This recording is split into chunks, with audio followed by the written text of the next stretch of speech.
আমাদের শরীরে রোগ কেবল ভাইরাস বা ব্যাকটেরিয়া থেকে আসে না, বরং আসে বহু বছরের জমাট বাঁধা আবেগ থেকেও।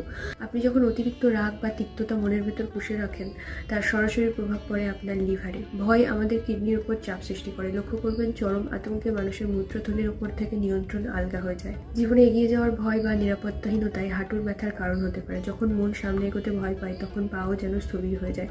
পরিবারের চাপ বা অতিরিক্ত দায়িত্বের ভার আমাদের ঘাড় ও কাঁধে শক্ত হয়ে জমা থাকে, যা থেকে সার্ভাইকাল বা ব্যথার সৃষ্টি হয়।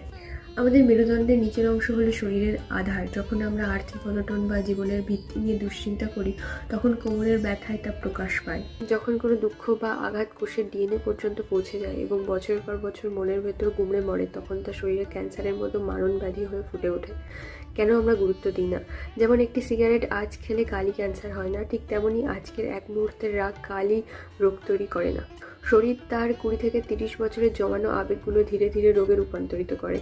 আমরা বাইরে থেকে সুস্থ দেখালেও ভেতরটা হয়তো অনেক আগে থেকে ইমোশনাল ব্যাংক হয়ে গেছে।